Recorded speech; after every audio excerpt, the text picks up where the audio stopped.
Good evening. Good evening. Welcome to another episode of Smashing Kidney Disease. I am your host, Steve Belcher. Joining me tonight is my partner and co-host of Urban Renal Talk with Tamika and Steve, Tamika Moore. What's going on, Tamika?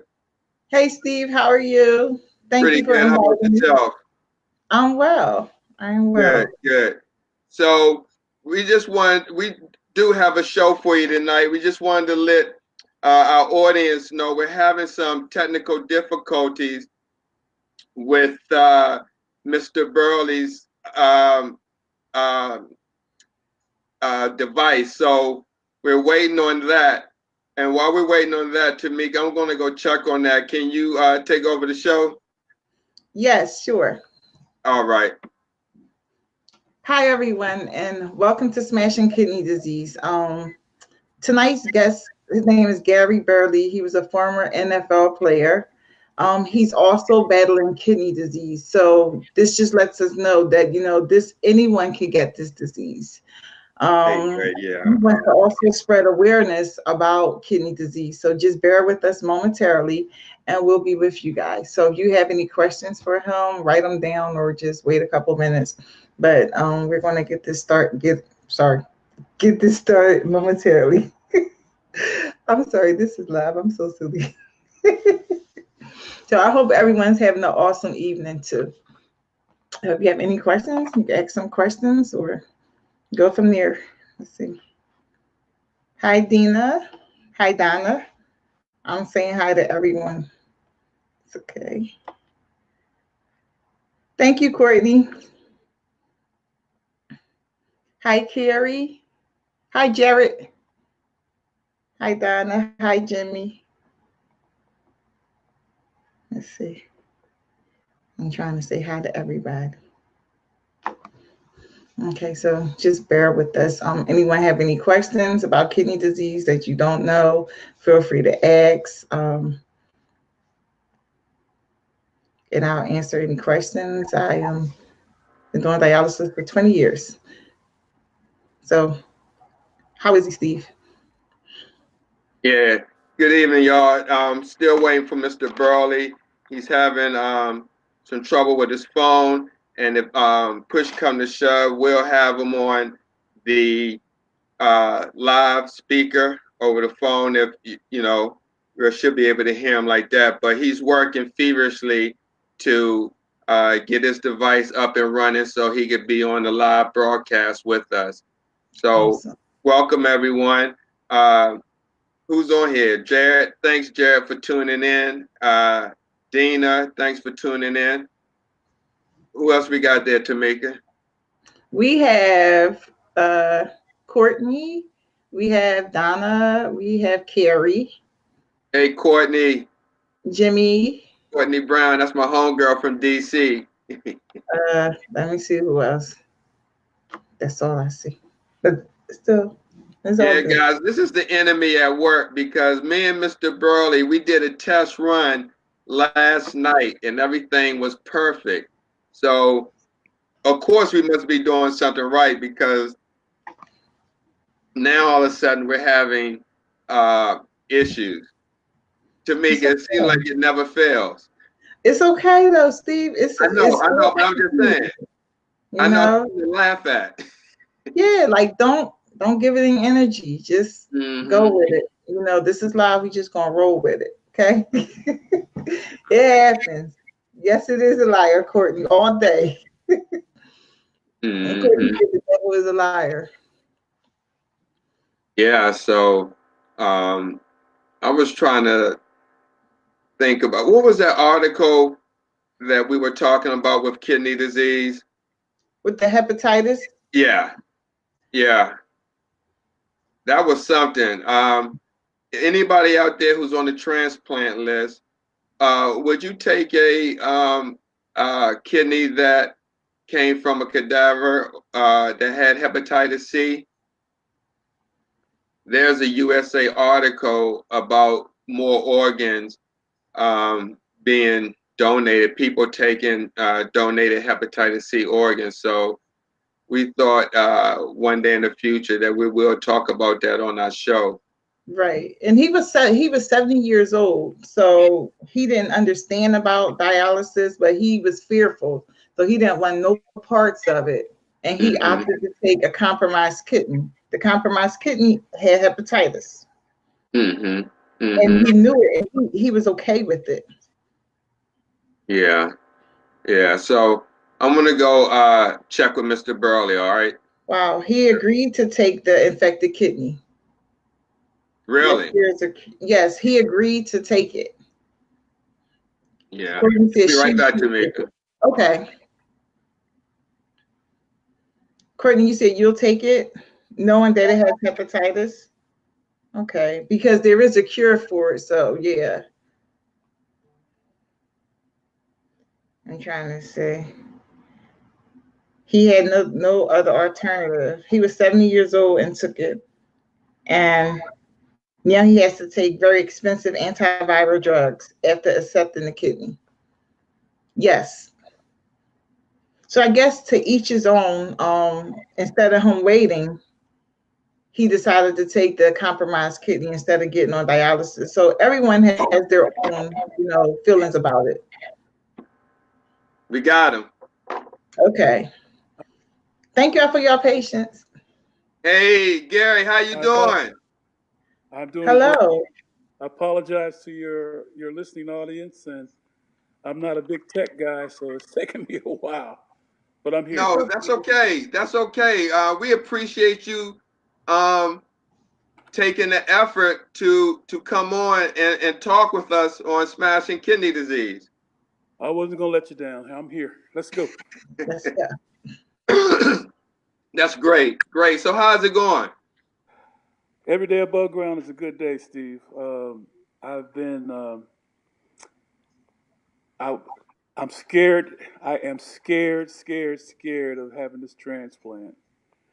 I've been on dialysis for 3 years and dealing with that, and I accepted it. And then the day, what was that? Wednesday, I went out to dinner. My wife and I took my coordinator to dinner, and we just went to dinner, and we're sitting there, and all of a sudden she goes, "Well, I'm gonna have you transplanted within 6 months." So I said, "It's in God's hands. It's gonna happen when it happens." So I was good with that, right? So some of our friends start walking in the door of the restaurant, and I didn't think anything of it. I thought maybe they were having dinner, at the same place. So one of my best friends sat down beside me and her husband, and then the other couple came in, and we started talking. She showed me this book that she had put together of pictures of my wife and her husband, and I didn't read the last page. So my kidney coordinator leaned over and whispered in my ear. She says, "What are you doing on Friday?" I said, "Nothing. I got dialysis, and I'm going home, go to bed after that, like I always do." And she said, "Well, I need you at the hospital on Thursday, because you're going to be transplanted Friday morning." Awesome. Wow. Awesome. Awesome. Steve, I cried like a Wow. baby. And people were coming up to me that were in the restaurant, and they were saying things like, what was the good news making you cry like this? I said, I'm getting a kidney transplant on Friday. So that's it, man. That's how it happened. And I'm And this just was thinking, today. huh? This was It was today. Wednesday, Oh, Wednesday. last Wednesday. Wow. And I have been counting down the time till Friday, and my wife she's excited. I'm excited. I'm God, excited for you. Yes. well, thank you. Well, God is truly blessed me. I'm a cancer survivor, and I had a bone marrow transplant and was near death, and I'm still here. Hey, Mhm. hey, Gary. Yes, sir. God answered my prayers because one of my questions I was going to ask you was about that golf tournament. I'm a beginner. I'm not, but are you going to have that golf tournament now? Because I would love to come. I will definitely definitely let you know. Condoleezza Rice and I are putting together a golf tournament to resume what I've been doing. My wife hasn't let me do anything until this transplant. That's right. So she's been on top of it. She gives me my meds every day, and it's amazing what God can do. Mm-hmm. Wow. Wow. So Gary, man, that's amazing news. But can you take us back when you first got diagnosed with kidney disease? Um, what was that day like? Well, like I said, I was in the hospital for a bone marrow transplant, and I got this infection called vegetation, and it was moving through my body. It hit my kidneys and the whole 9 yards. And they said if it got to my heart, I'd be dead. I couldn't survive it. Well, Mm-hmm. that night, my mom came to me and she was rubbing my head like she always did as when I was a little boy. And she said, "Don't worry about this. God's got this." And she said the words to her favorite song, her favorite gospel song by James Cleveland, was "Peace Be Still." Mm-hmm. So I woke up the next morning and the doctors go, well, no, the doctors weren't in there yet. My wife was sitting at the foot of the bed. And I said, "Honey, where's my mom? I smell her perfume. She was here last night talking to me. Did she leave?" She said, "Honey, your mom's been in heaven for 25 years. Mm. To this day, you cannot tell me that my mother was not there and walked That's me true. through this whole thing." So then, Wow. here's the second part of it. All the doctors came in. It was like 7 doctors and the representative from the what is the organization that handles infections and all that kind of stuff. Anyway, they were in there and they're all looking at each other like they don't know what's going on. The infection had totally healed, Mm. and being near death didn't happen. So I was in the hospital for I think I was in the hospital for a total of 3 months. And after that, I came back for a checkup, and my doctor told me that I've got like 25% kidney function. Mm. And he said that soon you're going to have to go on dialysis and sign up for a kidney transplant. So that was 3 years ago. And I signed up for the transplant. I have a wonderful team at my dialysis center, and they've just been behind me 100%. And that's how it happened. That's how the kidney disease started. But it's probably from a history. Also added to that is a history of high blood pressure and things of this nature. And I am so glad to look at the websites that you have and the information that you're sharing out there. And I tell everybody, go get your kidneys checked because you don't know. There's no signs. It Mm. happens when it does, but you can prevent it now if you start taking care of the situation. Mm-hmm. Right. I have a question. Were you educated on kidney disease prior to getting sick? Like, did you know anything about kidney disease or dialysis?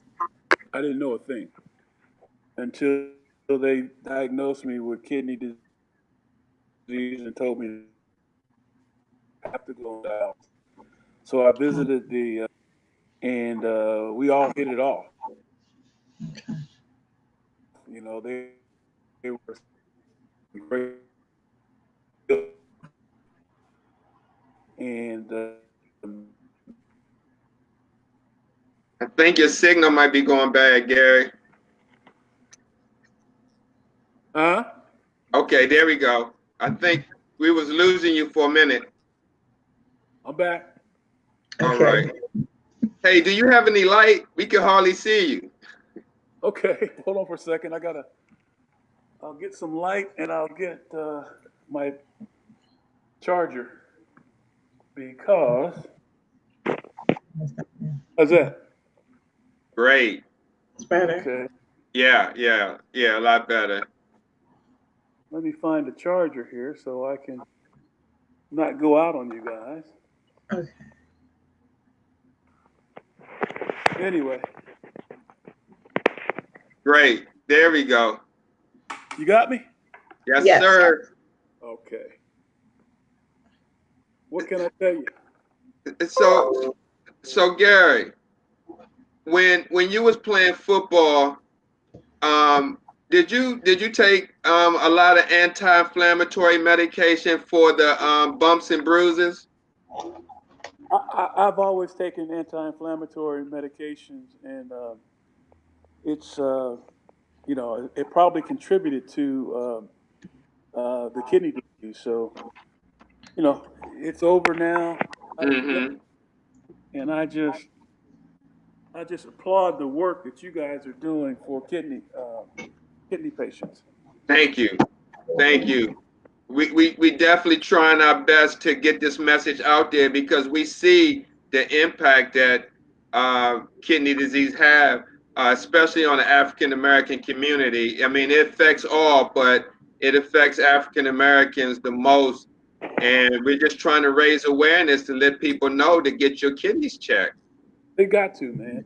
It's not something that you think you might do, but if you've been eating and drinking and smoking and doing all the things that affect kidneys, you have to go to the doctor at least once a year and get your kidneys checked. Right. Absolutely. So Gary, what since being on dialysis, what has been your biggest challenge in dealing with this disease? There has been no challenges. Once you go on dialysis, that's it. That takes care of everything. Guys, if I lose you for a minute, I'm going out to my car to get my charger. Okay. Sure, sure.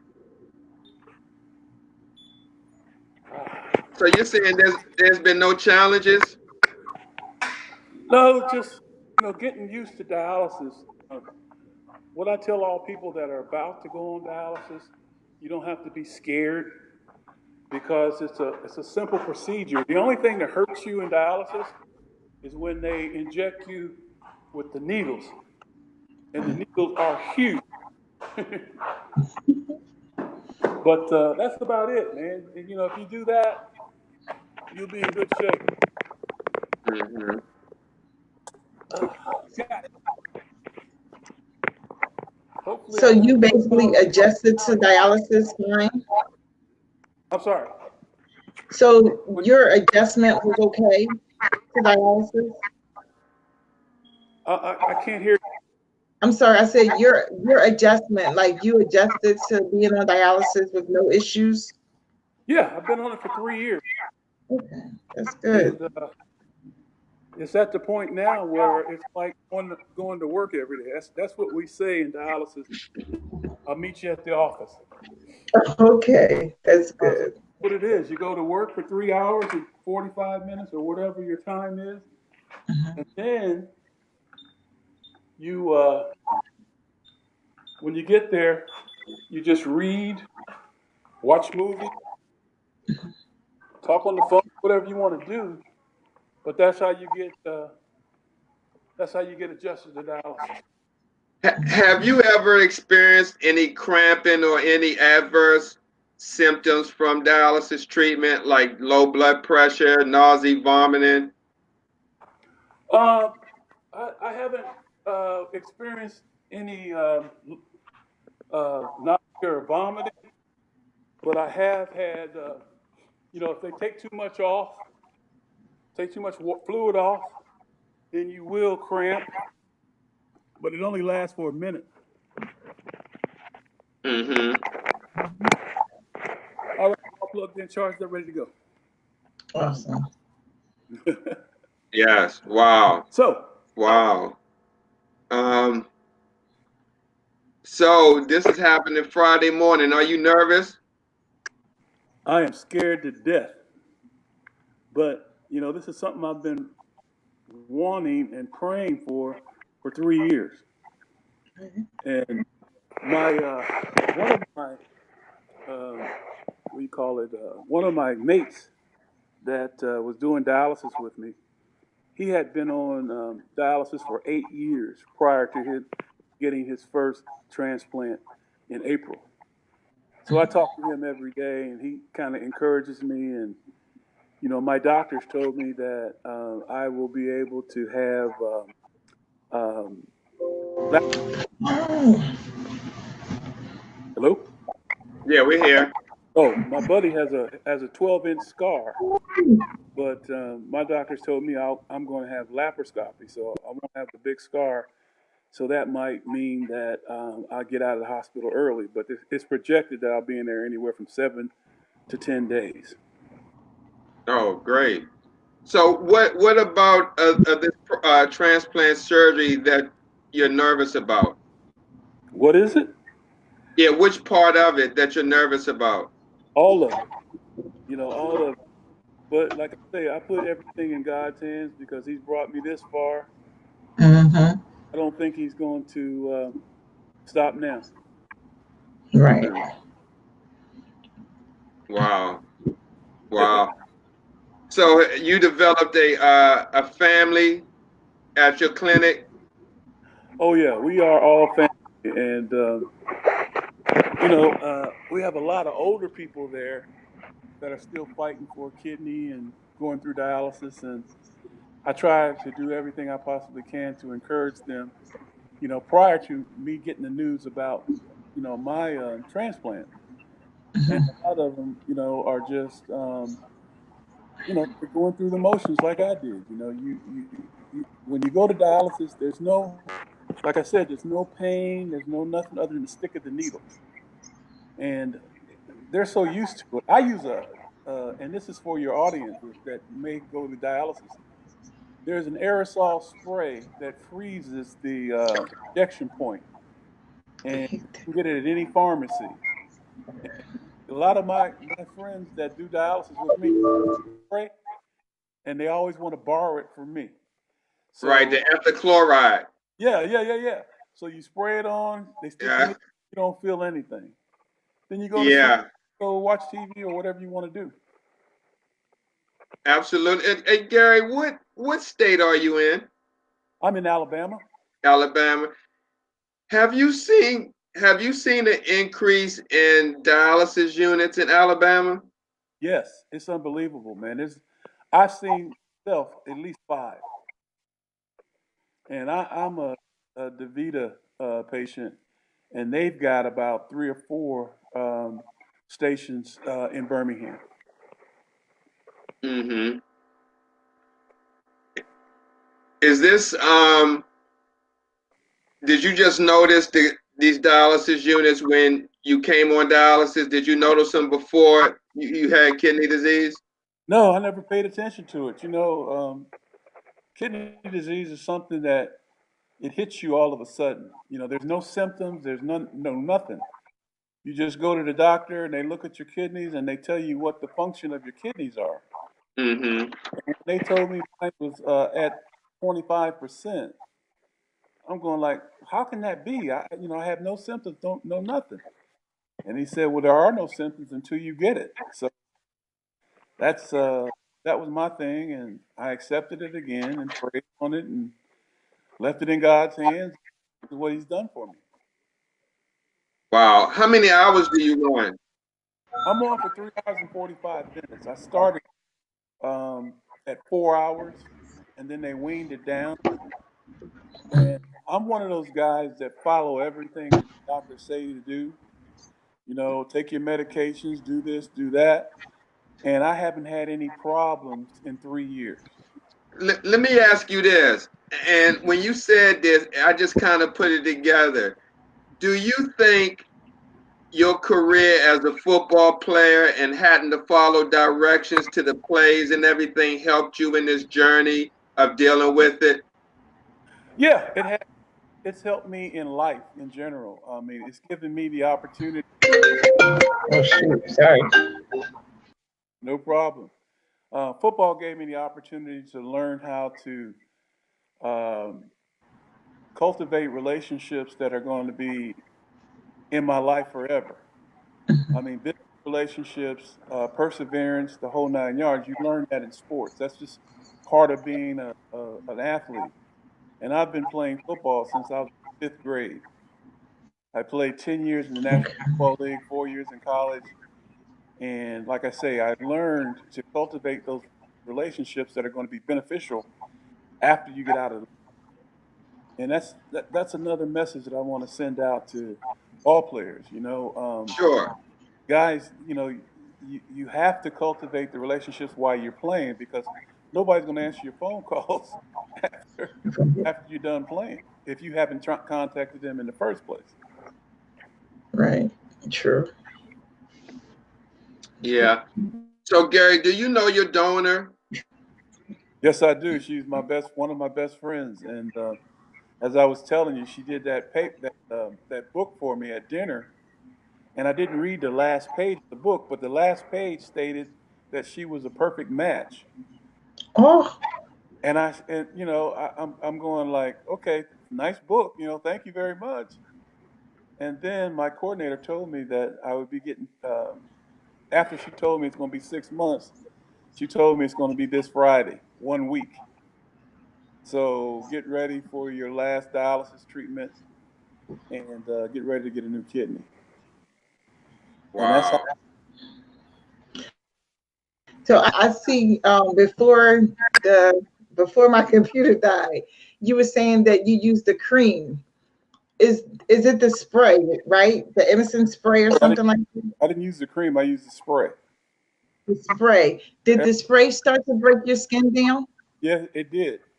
But it was better than getting stuck It did. times with that needle without it. Right. Okay. No, one of the viewers asked why did I shake my head, and I shook my head because I know that spray, along with that cream, breaks down the skin and makes it really soft. That's why. It does, and that's just a risk you're going to take if you don't want to feel the pain of that needle. Yeah. Figure how many get stuck 3 times a week for 3 years, and some people do it more. So you want something to ease the pain and relax you so you can just go on and do your treatment. Mm-hmm. Right. You haven't had any infections from it or anything, right? No. Okay, awesome. The Vita Dialysis, the one that I go to, I go to them around the country because my wife and I travel a lot. Okay. But every one that I've been to is excellent as far as what do you call it, cleaning up and making sure there's no germs around anywhere. I mean, there's germs everywhere, but they do a good job of isolating that from you. Right. When you come in, do you wash your arm? Oh yeah. Okay. Awesome. Okay. Just okay. Yeah. Mm-hmm. You definitely got to do that. That's right.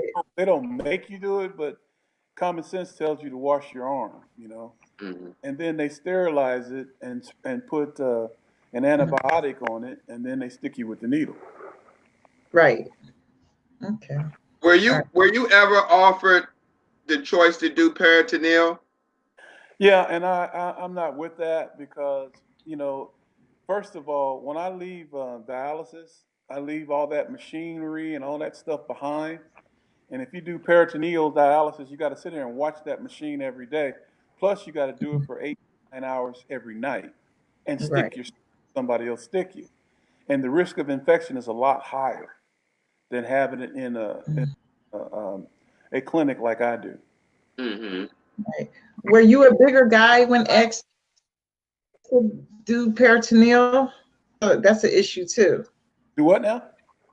I said, were you a larger guy when they asked you to do peritoneal? Because that's also risk for infection.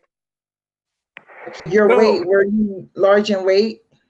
No, not at all. I lost 100 pounds when I was doing my bone marrow transplant. Okay. And I've never put that weight back on. Okay, awesome. And, yeah, people ask me all the time, even my doctor asked me, was I interested in doing peritoneal? And I told him, no way. There's nothing wrong with it, but I'm just saying there's a lot more risk. And, you want to be in a clinic that if something happens, you got doctors and nurses right there. So that's my choice to do it at home, not at home, but at the clinic. Right. And, have them be able to service me if something goes wrong and the whole 9 yards. Right. Right. I agree. Gary, where's your access located? What arm? I have a fistula in my left arm. Is it low? Is it lower left or upper? Upper left. Mm-hmm. The Mm-hmm. scar that they use to put it in is lower left, but the actual fistula is up top.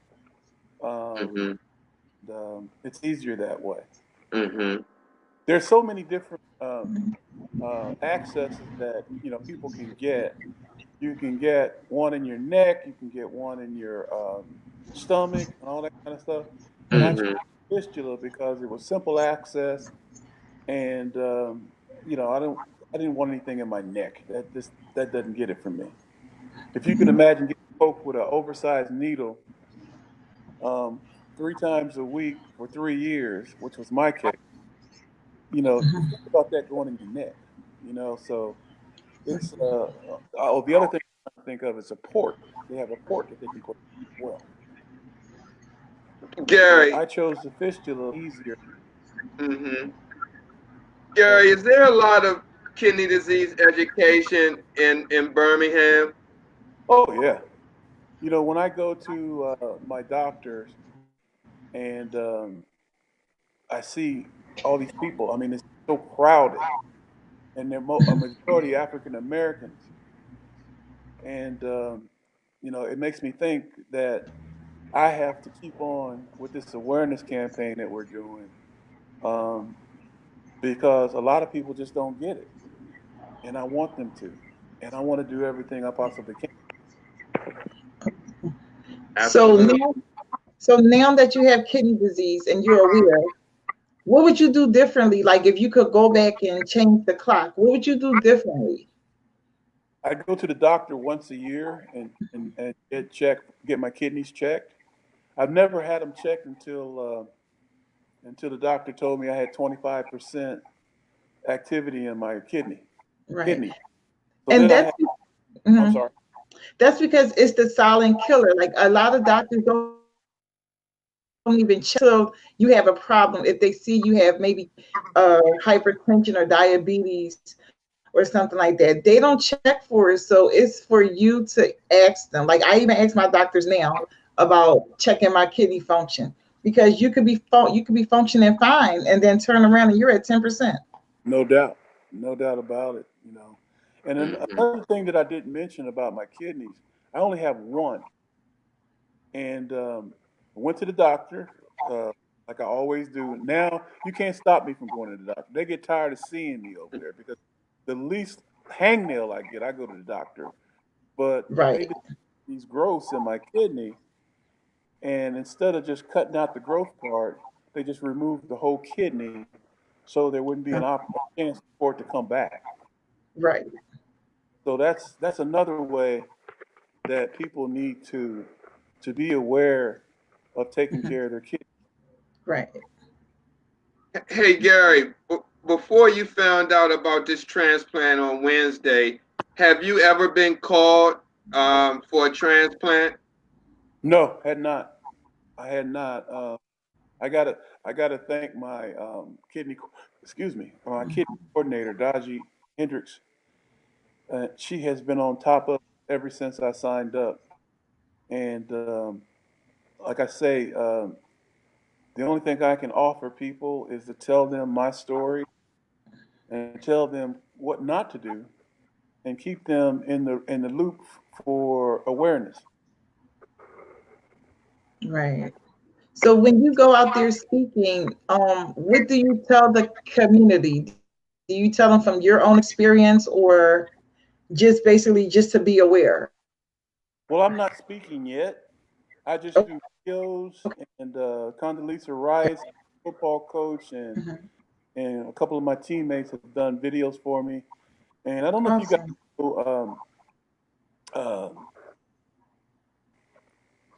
know my friend Dan. He's married to B. Smith, the restaurateur. He did a video. Yeah. Hmm. Uh-huh. He did a video for us, and it's been getting a lot of responses. All the videos have been getting a lot of response Condoleezza has gotten over 2,000 responses. Awesome. So I want to keep that up. Once my surgery is done and I'm well enough, I want to keep that up. I'll print some videos of the actual procedure. I mean, what happens before the procedure, and walk people through. The doctor, I'm going in the hospital on Thursday at 12 o'clock. So we're going to document all of that up until operation time. And Wow. I just want people to realize what it's all about and what they need to do. And with you guys' help, we're going to do that. Oh, absolutely. We here to help because we definitely want to spearhead getting this information out there.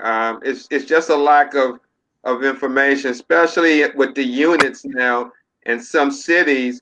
I'm not sure if this is happening in Birmingham, but in a lot of cities, the units are lack of staff, understaffed, and that compromise patient care. Well, not here. I got to tell you, they not only serve the patients, but they support the patients, and Awesome. they make a lot of booklets and pamphlets available to the people that are in the kidney dialysis. I mean, not dialysis, but the kidney center. Mm-hmm. And UAB. I got to tell you something before I go any further.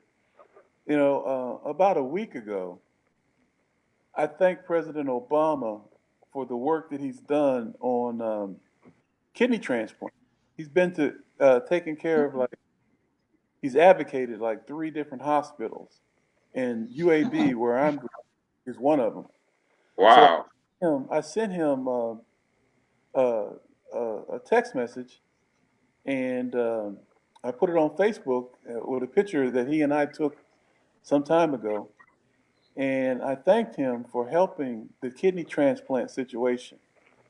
And it's just like it's amazing that I got a transplant, or I'm getting the transplant 5 days after doing that with him. Wow. Wow.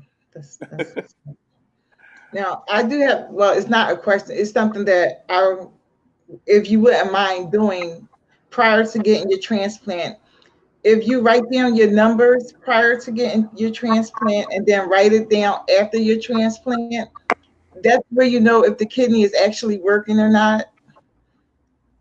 Like Uh, if you write your numbers yeah, I can do that. to your kidney, It's going to be and one. they're going to draw, right, they're going to draw labs afterwards Oh and yeah. just know Well, let me say what this. it is before and what it is after, so they can't just tell you anything. Right. Um, the deal is that I'll be in the hospital, like I said, from anywhere from 7 to 10 days. After I get out, I have to come back every day for testing. Every Yes. 6 a.m. in the morning for testing of the kidney, make sure it's Yep, functioning make sure it's correctly. I'm taking my medications, the whole 9 yards. And I'll share that with right. your group uh, as soon as I'm able to get up and walk and get out of the Yeah, we would hospital. definitely like Yes, to I have you just back on. Oh, I definitely will, man. I would love to because yes, and please check your numbers. oh no, I have no choice in that. My wife is gonna handle all that. Yes, tell her check your Oh, numbers. It's but they so know important. he knows the donor. Huh? No, you know the donor, right? Yeah, I do. She's one of our best friends, Oh, and okay. she got tested, some time ago, and they didn't call her back. Finally, she called the transplant coordinator and say, "What's going on? I'm O positive, and I'm a tissue match, and Gary's one of my best friends, and I want to do this." And I got to give a shout out to her right now because I had no idea Oh wow. that she would do this for me. I mean, you got to think about it. This is one heck of a thing to ask somebody to do. But the good news is you only need one kidney. And if it's in good shape, Yeah. both of them are in good shape, you're good to donate. Mhm. That's why it's so important to let people know about living donors. And those are the kidneys that are living kidneys. Oh, no doubt about it. Living donors are, deceased donors are good, but your chances of an ongoing um, kidney function is from a live donor. But you can, Yes. you can live with, well, I shouldn't say live with, but you can survive with a deceased donor for up to 10 to 15 Mhm. years. I've seen people that do that. Any kidney Right. that you get, just thank God for it and just do what the doctors tell you to do and you'll be fine. I was sitting, talking to some friends of mine the other day, and they were telling me about players that refuse to take his medications after a transplant. Well, Mm. long story short, the guy died. And that's one of the most important things that you can do is take your medications, go to your doctors, and get yourself in a position where you make that kidney last as long as possible. Right. Mm, wow. So once you get the transplant, will you continue to advocate for kidney disease? I'm sorry? One after your transplant, and will you be still advocating for kidney disease? Oh no, no, definitely, definitely.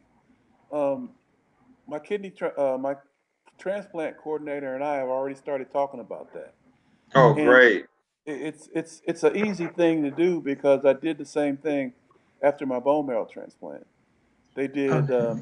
they did billboards, they did commercials, they did the whole 9 yards, and we're getting the word out there about cancer. So it's only natural for me to do the same thing about the kidney disease. Right. Great. We need a big advocate in this community to advocate for kidney disease because by it being the ninth leading cause of death in the United States, it's not getting the attention that it so well deserves. Well, Mhm. trust me, as soon as I'm well, we will be getting that attention, and I'll be working with the hospital. And I've already worked with a lot of the local media here. And one of my best friends is a coach for University of Alabama, and he wrote a book of what do you call it?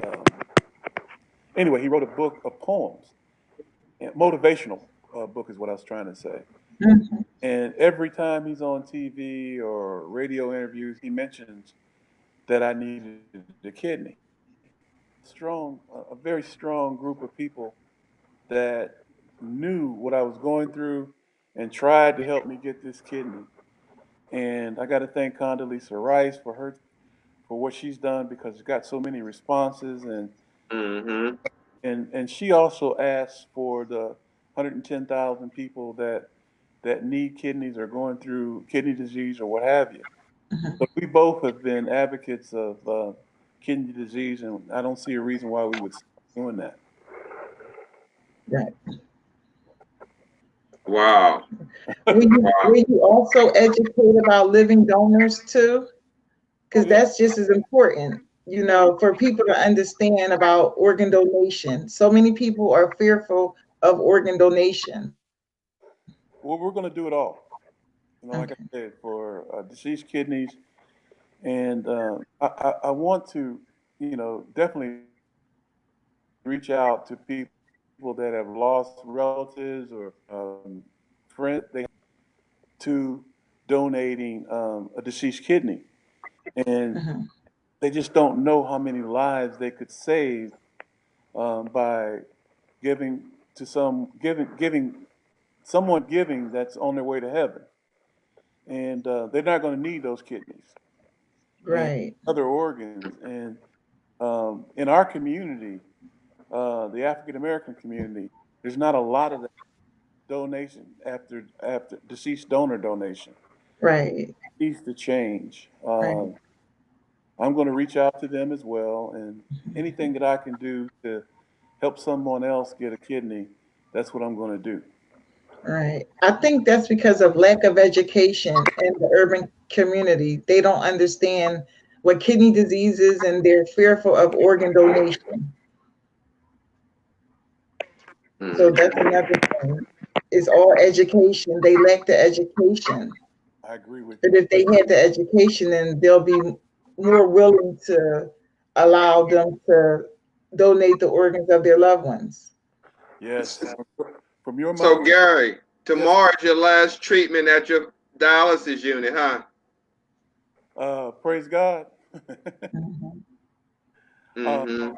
We've already discussed it. All my crew over there, we've discussed it, and I told them, and they all wish me well. A lot of people were crying and hugging me, and Bittersweet. yeah, we've been together for 3 years, Absolutely. and they've always been praying that I get a kidney, and now I can say, God has blessed me with a kidney. Mhm. You are Wow. blessed. So Gary, as we come You're down to the end of our show, what words, just if you was a coach in the locker room, as a coach gives their players, advice before they go out the field, what could you give the Warriors watching right now? You the coach and they the Warriors. What could you share with them to stay focused on this journey toward transplant? Well, that's basically it. Stay focused. Um, Keep your weight down. You don't want to get too big. I had a perfect donor. I had a perfect match, and they wanted him to lose 100 pounds. And I said, that ain't gonna happen. If he hasn't done it for himself, he's not gonna do it for me. But Mhm. that's one thing that to keep in mind, that even your donor has to be under a certain weight. And what I would tell all of the patients out there is to pray, is to thank God for everything that He's done for you and will do for you. And you keep praying for that kidney, and it's going to happen. And anything that they can do while they're going through these stages, um, post it on Facebook, get somebody to do some videos for you. Um, you gotta take every angle possible to let the world, or well, not the world, but you want to let people know that you need a kidney. And the last thing that I would tell them is to make sure that you get checked once a year, at least once a year. Get your kidneys checked at least once a year. Great, great. But Gary, other than that, wow. to just take care of themselves now, so you won't get into the position. Absolutely. Yes. Well, Gary, we definitely appreciate you taking your time out tonight and sharing your fabulous news on your transplant Friday. We definitely going to keep you in thoughts and prayers, and Yes. look forward to having you back on once you are well to share your experience to the point of bringing you back on the show. Well, I'd be glad to do it, and anything that you guys need me to do as far as helping you in your awareness campaign, you can count on me. Oh, Mo, thank you. Thank you. We appreciate that. All right. Well, it's good talking to you, and I look forward to seeing So you we'll again. be in touch. All right. Take care. All right. Take care. Hey, Tamika, that was a great interview. Yes, that really was. Yeah. That really was. Once So, again, go ahead, Steve. I'm sorry. no, I was just going to say we get ready for Sisters Against Kidney Disease. Sorrel, she has Ebony G on, who's a dialysis and kidney disease wellness coach here in Baltimore, Maryland. Awesome. Yeah. Yeah. Anything you got to say before we tune out? I appreciate you joining me. No problem. Once again, it's all about education. The lack of education in the community is real. Started this actually 1 year ago this month that we started these Oh, it was lives. a year. Which day? We gotta plan something. A special show. Yes.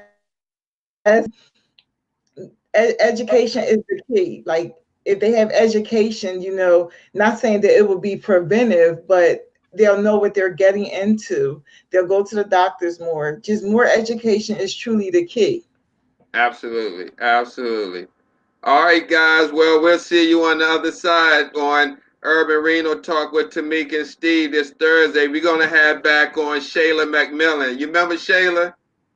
Yes. We had to Okay. we had to delete her show because it was part of that whole kidney talk. So she's coming back on and getting us a great interview. Awesome. All right, Tamika. Well, I'll see you on Thursday night. All right. Don't forget to check out the show after this. All right. All right. Bye-bye. All right. Take care. Yeah, guys. Watch our show, Sisters Against Kidney Disease, with host Sorrell. Thanks for watching this great interview with Gary Burley. We love you guys. Keep watching. Peace and blessings. Good night.